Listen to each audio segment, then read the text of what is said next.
Body horror is a subgenre of horror that taps into the visceral fear associated with the distortion, mutilation, or transformation of the body in grotesque or terrifying ways. This genre explores deep fears about the loss of personal autonomy, breaches in the boundary between self and other, and the fragility of the human body.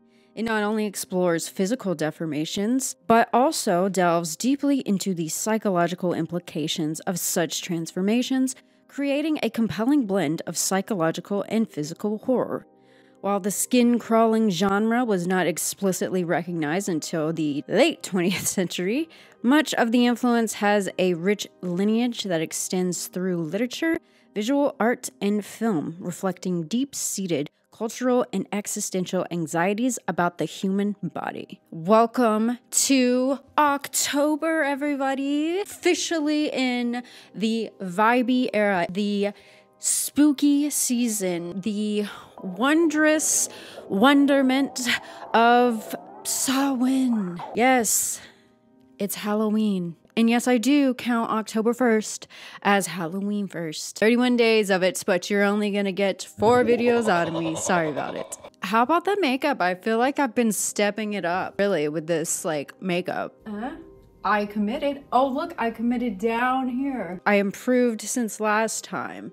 So, yeah, see that? Oh my gosh. It kind of looks cool, right? Hopefully I don't distract you too much because our theme today is body horror. I kind of went for that, but I feel like what just happened is I look like Lady Gaga from Chromatica. I'm not mad about. I actually really like that album and look. So, yeah, we are corseted into, my God, I can't breathe. So this is going to be an interesting video and a fun experience for all of us. So, how did this genre eventually make its way into film, and more specifically, horror? Well, I'm about to tell you.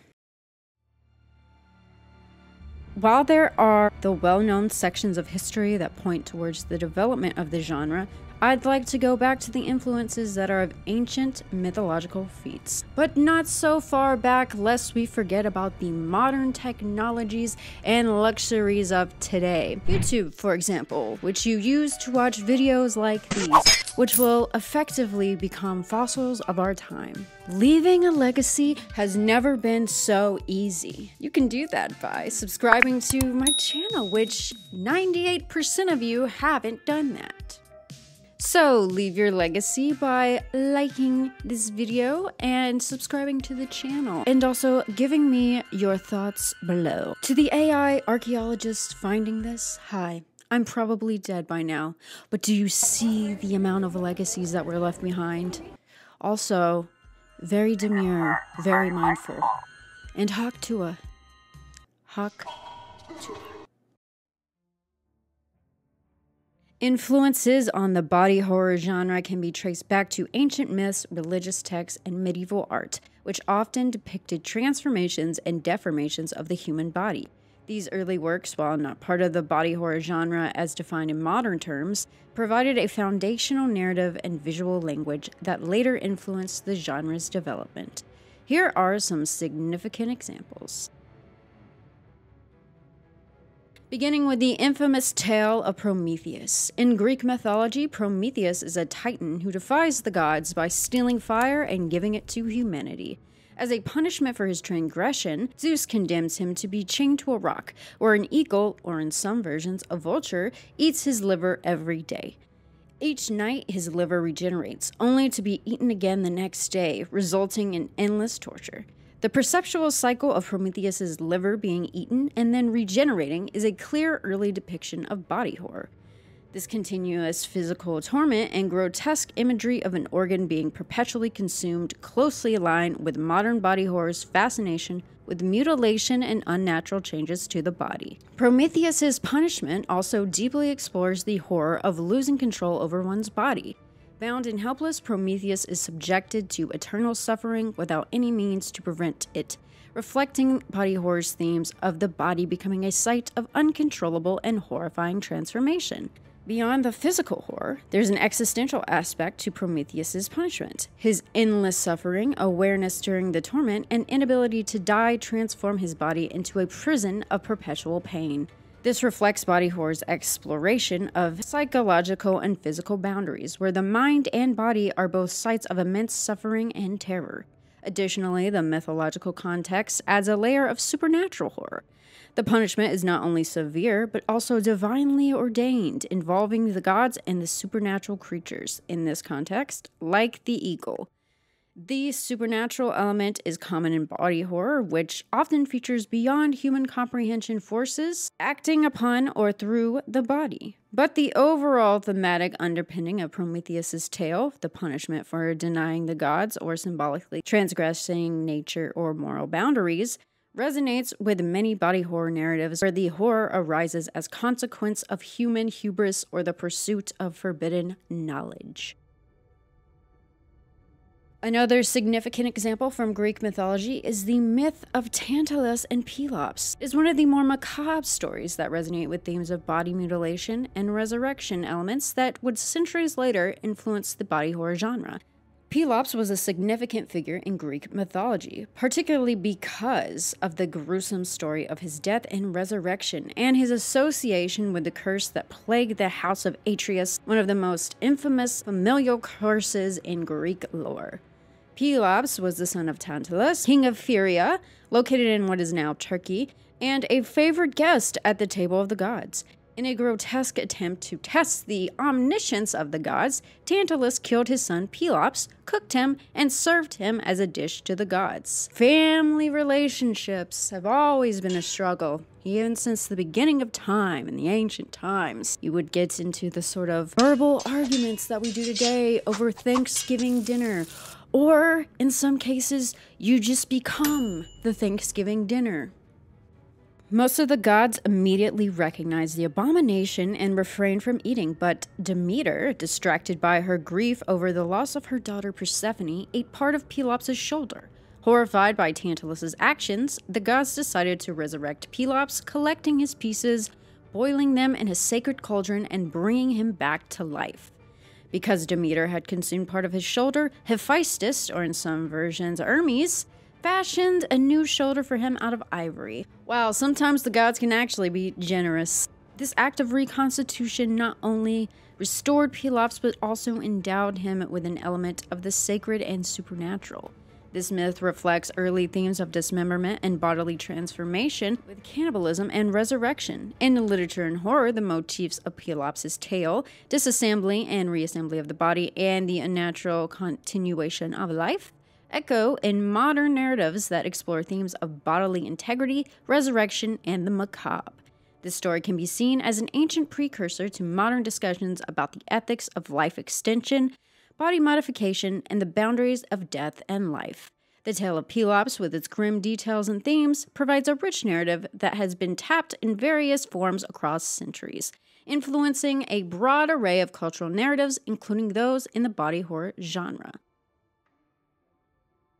Now we're moving on to Hindu mythology with the story of Ravana, pivoting to an ancient myth that could have possible influence in the development of body horror genre from Hindu mythology in the story of Ravana. The story of Ravana, the 10-headed king of Lanka from the Hindu epic Ramayana, offers intriguing thematic elements that resonate with the body horror genre, particularly in how it presents the multiplicity and transformation of the body. While not traditionally associated with body horror, Ravana's depiction contributes to the genre's exploration of bodily transformation, the grotesque, and the uncanny. Ravana is one of the most complex characters in Hindu mythology, and I will only offer a small piece of his story because, it's not really my background. I took one course of Hindu mythology in uni, and I don't think that makes me qualified. Also, you want to talk about the breathing problem that you guys have with me? I feel like it's an ongoing joke. Don't take it too seriously. I made it so I do have restrictive breathing this time around. I'm in a real corset with boning, and God, I can hardly breathe in this. So this really is in the spirit of the season. Also, I am not an expert in Hindu mythology, though I thoroughly admire Hinduism and its myth and will probably miss some things. If you would like to add additional info, you can, but I hope you understand the short summary in relation to its influence on the genre. He is a demon king, a Rakshasa, known for his intelligence, strength, and devotion to Shiva, but also for his hubris and tyranny. Ravana's most distinctive physical characteristic is his 10 heads and 20 arms, which symbolize his immense power and knowledge, but also contribute to his portrayal as a fearsome and otherworldly being. Ravana's multiple heads and arms are often depicted as literal rather than metaphorical, representing his extraordinary abilities and his capacity to engage in multiple actions simultaneously. His form, though powerful, also embodies the grotesque, a figure that is physically overwhelming and strange, challenging the normal boundaries of human anatomy. In the Ramayana, Ravana kidnaps Sita, the wife of Lord Rama, which leads to an epic battle between Rama and Ravana. Despite his formidable appearance and powers, Ravana is ultimately defeated by Rama, symbolizing the triumph of Dharma, righteousness, over Adharma, unrighteousness. Ravana's 10-headed form can be seen as an early exploration of themes central to body horror, where the human form is transformed into something monstrous and grotesque. The sheer multiplicity of heads and arms challenges the natural order, evoking a sense of the uncanny and the discomfort that comes with physical forms that deviate from the norm. In body horror, the body often becomes a site of both power and horror, where transformations grant abilities but also create monstrous identities. Ravana's 10-headed form is emblematic of this duality. While his physical form grants him immense power, it also alienates him from the ordinary human experience, turning him into an object of fear and a symbol of unchecked ambition. Ravana's depiction in the Ramayana reflects a broader mythological fascination with the transformation and extension of the human body beyond its normal limits. This fascination is a precursor to body horror's exploration of the anxiety surrounding bodily integrity, identity, and the potential horrors of transformation. Modern body horror often deals with themes of bodily invasion, mutation, and the monstrous. The depiction of Ravana, with his multiple heads and arms, resonates with these themes by presenting a figure whose physical form is both an enhancement and a distortion of the human body. This duality mirrors the fears explored in the body horror of the body being changed or invaded in ways that both empower and dehumanize. While Ravana's story is steeped in religious and cultural symbolism, the visual portrayal of his many-headed form has influenced how body transformations are depicted in various media, including film and literature. The aesthetic of multiplying or transforming body parts can be seen in various horror films and artworks that seek to evoke fear through physical abnormality. Ravana's depiction in Hindu mythology as the 10-headed king of Lanka provides an early example of how multiplicity and transformation of the body can evoke both power and horror. These elements have subtle but significant parallels in the body horror genre, where the transformation of the body into something grotesque or monstrous is a central theme. By thematic and visual language, that Ravana's story contributes to the thematic and visual language that body horror continues to explore. Christian imagery and apocryphal text have had a significant influence on the body horror genre, particularly through their vivid and often grotesque descriptions of bodily transformations, divine punishment, and monstrous beings. These elements resonate deeply with the themes of bodily distortion, invasion, and transformation that are central to body horror. One text in particular, the Book of Revelation, the final book of the New Testament, is thought to be a prophetic text that contains some of the most vivid and disturbing imagery in the Christian canon. It describes the end times, filled with apocalyptic visions, monstrous creatures, and divine retribution. One of body horror's most prevalent themes, particularly the concepts of grotesque transformation and hybrid beings, can be seen in this text. Revelation features numerous depictions of hybrid creatures such as the beast with 7 heads and 10 horns in Revelation 13:1, and the locust with human faces, lion's teeth, and scorpion's tails. Oh my. This can be found in Revelations 9:7-10. These beings are described as unnatural combinations of human, animal, and insect parts, creating a sense of the grotesque and the monstrous. The imagery from Revelation has directly influenced the portrayal of monstrous transformations in body horror. The idea of combining human and non-human elements to create disturbing hybrid beings can be seen in films like John Carpenter's The Thing in 1982, where the alien creature grotesquely absorbs and mimics other life forms, leading to horrifying mutilations. This concept also appears in Tetsuo, the Iron Man in 1989, a cyberpunk body horror where the main character undergoes an extreme unnatural transformation, merging with technology and other mechanical elements. Another concept prevalent in the Book of Revelation that relates to the body horror genre is that of apocalyptic and existential horror. The apocalyptic visions in Revelation, where the world is brought to an end through divine wrath, contribute to a broader sense of existential dread and the inevitable downfall of humanity. The themes of apocalypse and divine retribution in Revelation,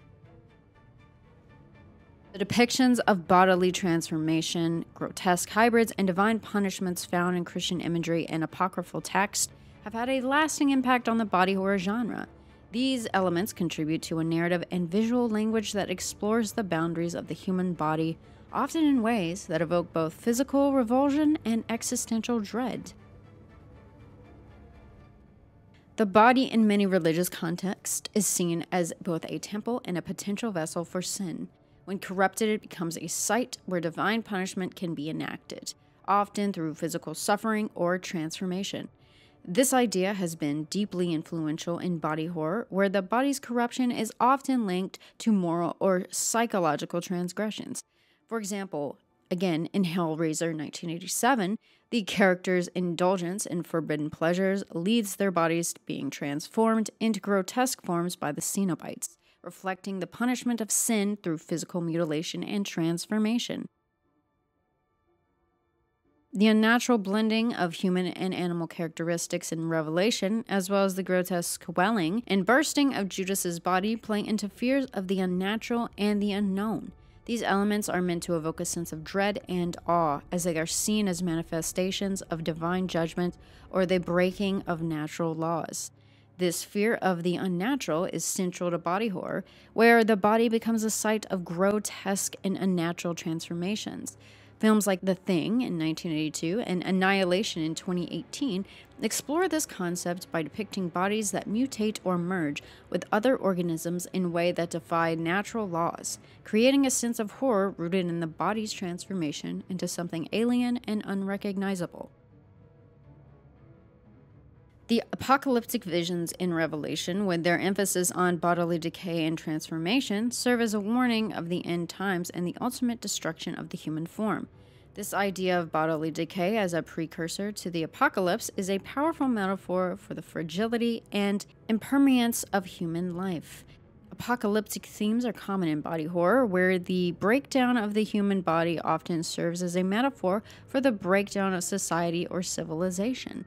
Annihilation is a compelling example of body horror that explores themes of bodily decay, transformation, and the breakdown of reality as a precursor to the apocalyptic vision. The film's portrayal of the dissolution of the human body and mind within the shimmer serves as a metaphor for the fragility and impermanence of human life, and the inevitable collapse of societal and natural boundaries in the face of overwhelming, incomprehensible forces. It's a powerful exploration of the body as a site of horror, where decay and mutation signal the end of the world as we know it. Christian imagery and apocryphal texts have contributed significantly to the development of body horror, providing a rich source of themes and visual motifs centered around bodily transformation, divine punishment, and the unnatural. These early influences have helped shape the genre's exploration of the human body as a site of horror, where the physical and the moral intersect in disturbing and often grotesque ways. The legacies of these religious and mythological narratives can be seen in many of the genre's most iconic works, where the body is depicted as both a vessel of fear and a canvas for the expression of deep existential anxieties. From illuminated manuscripts and marginalia from the medieval period, particularly from the Gothic period, the 12th to the 16th centuries, provide a fascinating and often overlooked influence on the body horror genre. These manuscripts, which were handwritten books adorned with intricate decorations, illustrations, and sometimes Bizarre and grotesque figures in the margins offer a rich visual and thematic precursor to the concepts explored in body horror. The strange and often disturbing images found in these manuscripts reflect an early exploration of the human body's potential for transformation, distortion, and the grotesque. The Gorsen Psalter, early 14th century, is a well-known example of a manuscript that includes grotesque marginalia. This Psalter, a book containing the Psalms, features numerous images of hybrid creatures such as human-animal hybrids, where the boundaries of species are disturbingly blurred. These images evoke a sense of the uncanny, where the familiar is made strange, a key theme in body horror. Marginalia in many illuminated manuscripts frequently depict human-animal hybrids, figures that are part human and part beast.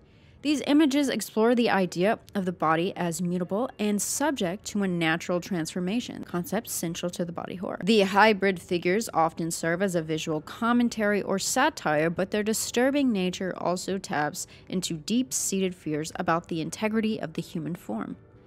The Luttrell Psalter, circa 1325 to 1335, is one of the most famous and illuminated manuscripts known for its rich and sometimes bizarre marginalia. It includes numerous depictions of human-animal hybrids, such as a knight battling a snail with a human face or a man with the head of a bird.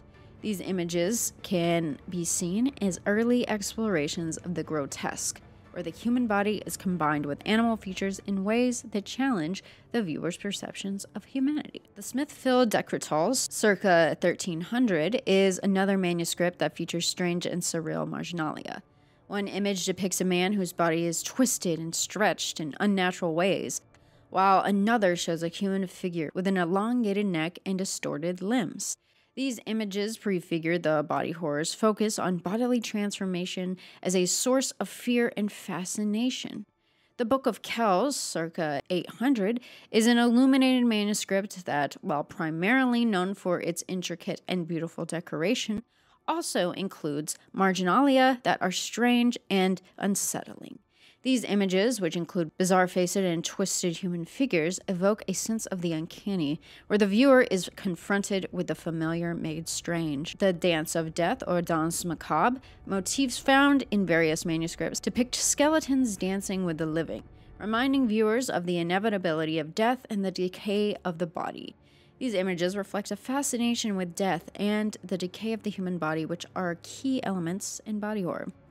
Illuminated manuscripts and marginalia from the medieval period provide a rich visual and thematic foundation for the body horror genre. The grotesque, surreal, and uncanny images found in these manuscripts explore the possibilities of bodily transformation, distortion, and decay.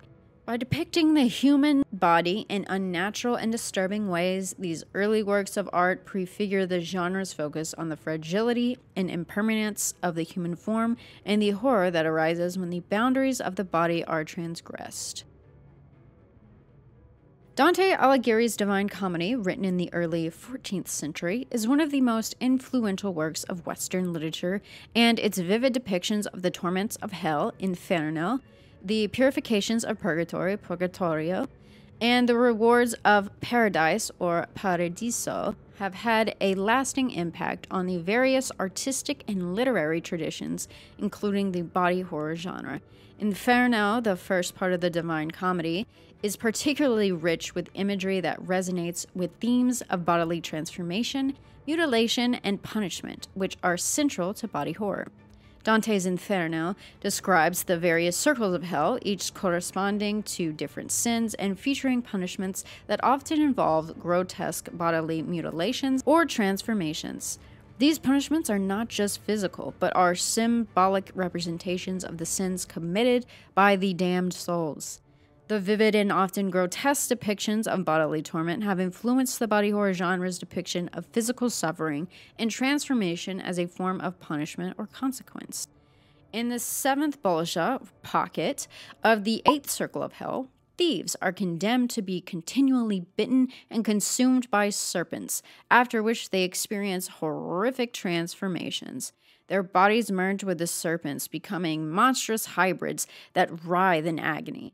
One of the most famous scenes involves a thief named Vani Fuchi who is bitten by a serpent and subsequently undergoes a grotesque transformation where his body melts, merges with the serpent, and then reforms in a distorted manner. The scene has clear parallels in body horror, where the human body undergoes a natural and terrifying transformation. The merging of human and animal forms, the painful bodily distortions, and the sense of losing one's humanity through physical transformation are themes echoed in body horror films such as David Cronenberg's remake of The Fly in 1986. In the ninth Bolgia of the Eighth Circle of Hell, Dante encounters the Sowers of Discord, who are physically torn apart as punishment for tearing apart the fabric of society during their lives.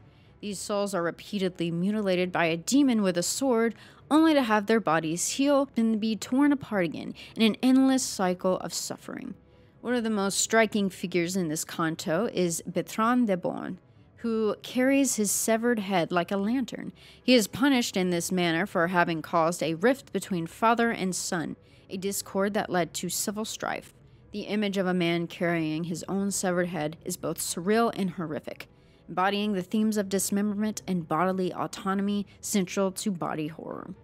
This scene can be seen influencing modern depictions of body horror, where the disintegration and dismemberment of the human form often symbolize deeper psychological or societal ruptures.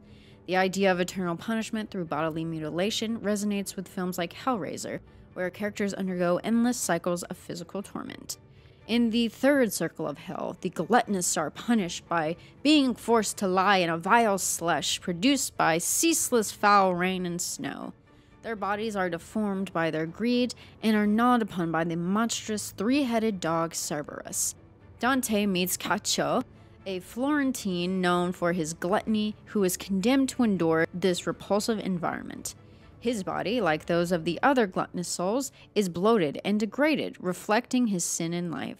The depiction of bodies grotesquely transformed by their sins are subjected to perpetual degradation and consumption can be seen as a precursor to body horror's exploration of body decay and consequences of overindulgence or an excess.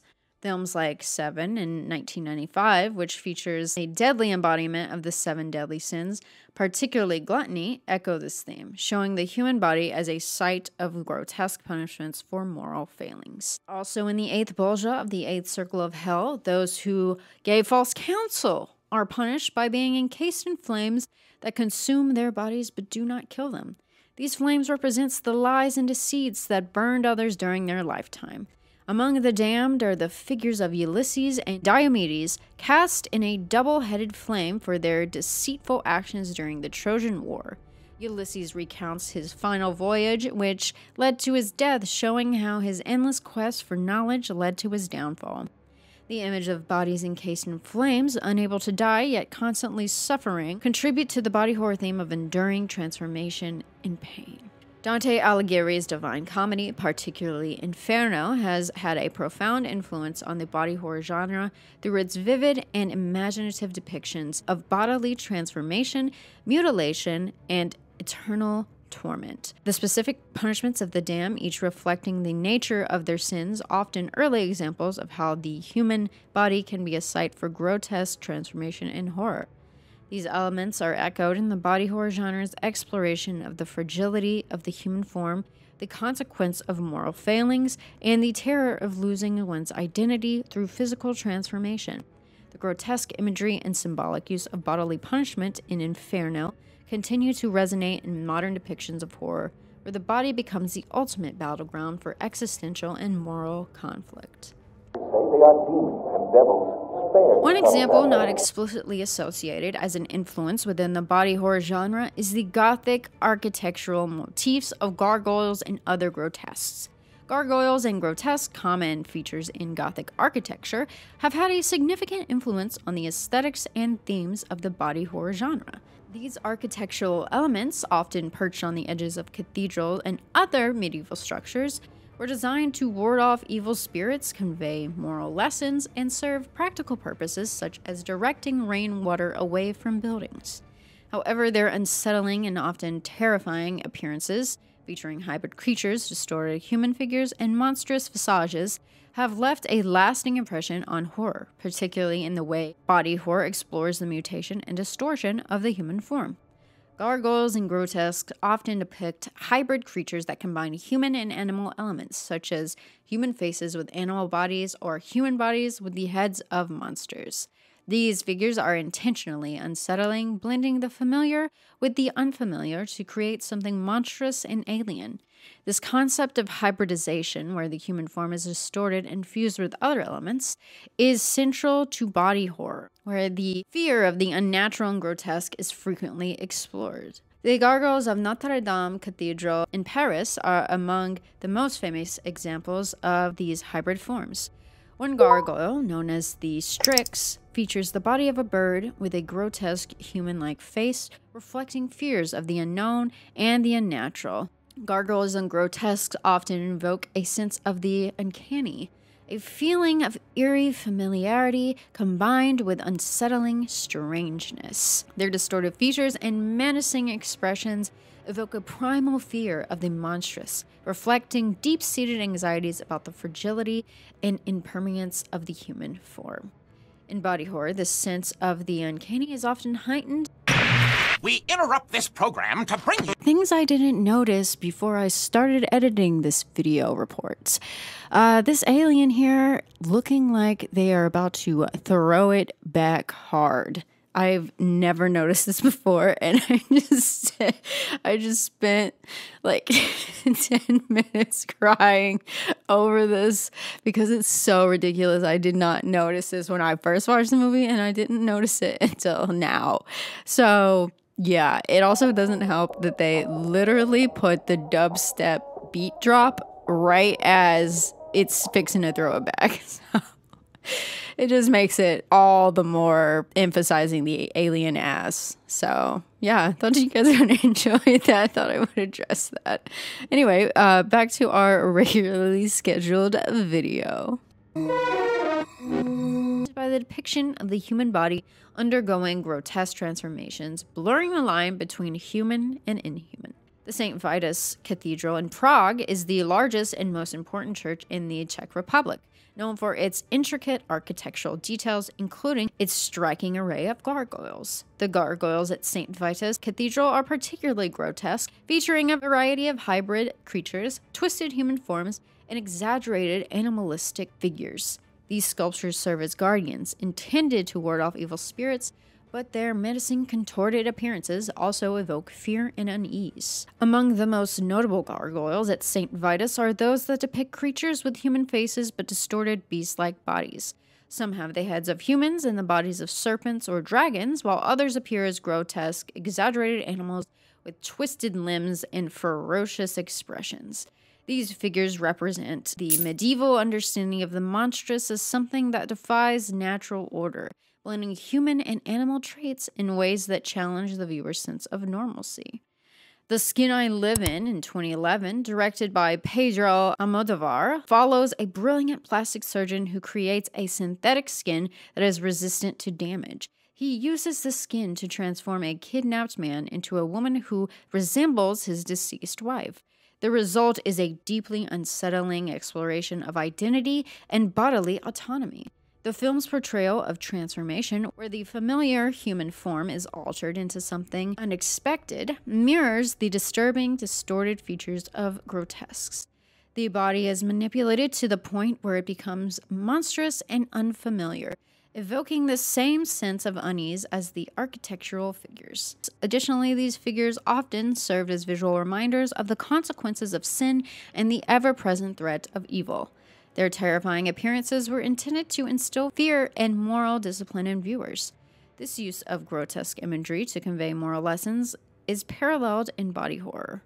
The grotesques of Lincoln Cathedral in England, such as the Lincoln Imp, depict mischievous or malevolent creatures who have been turned to stone as punishment. This idea of transformation as a result of moral failings is echoed in body horror films like American Mary in 2012. In American Mary, a medical student becomes disillusioned with the conventional medical field and enters the world of underground surgeries, performing extreme body modifications. The film delves into consequences of these modifications, exploring the physical and psychological toll they take on both the recipients and the surgeon herself. The film can be seen as a modern reflection of the moral lessons depicted in grotesques, where bodily transformation serves as a form of punishment or a representation of sin. Grotesque surgeries lead to physical and moral decay, much like the grotesque symbolize the consequences of moral transgressions in Gothic architecture. Gargoyles were often placed on the edges of buildings as watchful guardians, meant to protect the structures from evil spirits, as mentioned previously. However, their menacing appearances also suggest they are simultaneously protecting and threatening, reflecting a duality that is central to body horror. In this genre, bodies often become both victims and perpetrators of horror, embodying the tension between protection and threat. The gargoyles of Chartres Cathedral in France are known for their fierce expressions and imposing presence, serving as both protectors and potential threats. This duality is reflected in body horror films like Possession in 1981. Directed by Andrzej Zulawski, Possession is a psychological horror film that tells the story of a married couple's disintegrating relationship. The wife, Anna, is revealed to be having an affair with a strange, tentacled creature that she keeps hidden in an apartment. The creature's presence and the bizarre transformations that occur in the film create a sense of constant, watchful menace. The creature in Possession serves a role similar to that of gargoyles as watchful, menacing guardians. Its grotesque appearance and its influence over Anna evoke the duality of protection and threat that gargoyles represent, embodying the tensions between control and chaos, order and madness. The overall aesthetic of gargoyles and grotesques, their exaggerated, distorted forms, and the placement in positions of prominence on Gothic structures, has influenced the visual language of body horror. The genre often employs similar aesthetics, using exaggerated and distorted bodily forms to evoke horror and unease. The grotesque aesthetic serves to emphasize the breakdown of the natural order, a theme central to body horror. The exaggerated features of the grotesque on the Basilica of Saint-Denis in France, I don't know why I said it like that, in France, with their twisted limbs and contorted faces, create a sense of unnatural distortion that directly parallels with the genre's depiction of the human body undergoing extreme and unnatural changes. This can be seen in films like Society in 1989, directed by Brian Yuzna. An amazing auteur in the body horror imagery and creation, is a satirical body horror film that follows a teenager who begins to suspect that his wealthy family and their high society friends are involved in a bizarre cult. The film culminates in a grotesque shunting ceremony where the bodies of the elite merge and transform into a mass of amorphous flesh. The grotesque aesthetic is central to society, where the human body is depicted in exaggerated, distorted forms that evoke both horror and fascination. The shunting scene, with its extreme bodily transformations, mirrors the exaggerated and twisted forms of gargoyles, where the body becomes a site of horror and repulsion. Gargoyles and grotesque in Gothic architecture have had a profound influence on the body horror genre, particularly through their depiction of hybrid creatures, their evocation of the uncanny and the monstrous, and their use of grotesque imagery to convey moral lessons and existential threats. These architectural elements serve as early examples of themes and aesthetics that body horror continues to explore, where the human body is transformed, distorted, and made monstrous in ways that reflect deeper fears and anxieties about identity, morality, and the fragility of the human form. Through their influence, gargoyles have helped shape the visual and thematic language of body horror, making them an essential part of the genre's artistic heritage. Now, there are countless concepts exemplary of influence upon the body horror genre prior to the concept of cinema itself. Before the camera lens, fantastically grotesque depictions from Greek, Hindu, and Christian mythology, medieval art and literature, and gargoyles' significance in Gothic architecture would set the proverbial stage for what would serve as an influence on the body horror genre. These early examples would conceive later explicit manifestations in the body horror genre by establishing a cultural and artistic vocabulary around the themes of bodily transformation and monstrosity. They reflect deep human fears and fascinations with the limits of the body, possibilities of its corruption or alteration, themes that have continued to evolve and find expression in modern horror, literature, and film.